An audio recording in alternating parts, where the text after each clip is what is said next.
Hey guys, Aaron here. Today we're going to be replacing the ignition coil on this 3.5 liter V6 Ecoboost. This is an F-150 and this particular truck is a 2015 King Ranch. However, this will work, I believe, 2011 through current, which is 2018. So before we begin, let's go ahead and go through the tools you'll need to get the job done. Alright, so the first thing that we're going to want to go ahead and do is remove the oil filler cap. And then we're going to go ahead and lift up on the front of the engine cover and pull it straight out. Alright, so once your cover's removed, go ahead and take your cap, put it back so no debris or tools or anything can fall in there. This particular vehicle, I'm experiencing a misfire in cylinder number 4, which is located right here. The way that you tell the firing order or the cylinders on the engine, passenger side starts with 1 in the front, 2, 3, and then it moves over to 4, 5, and 6. They're all easy to get to, and the only thing for 4, 5, and 6 is you have to remove the cover for your injection pump, which is located right here.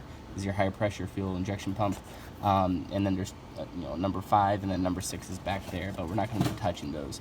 The way that I confirmed that we are having a problem with the ignition coil as far as misfire goes is I swapped 4 and 5. So I took the ignition coil from 4, put it onto 5, and vice versa, and then I ran the vehicle and I actually got P0305. So that way, that's a good, real simple way to tell to see which cylinder is misfiring.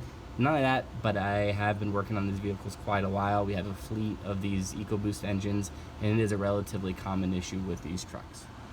Another quick note, don't mess around with any aftermarket coils. They don't seem to last. They always seem to give you issues, at least for me. We buy them, we get issues, so go ahead, go down to Ford, go to a Ford dealership or even online and get yourself a genuine OEM ignition coil.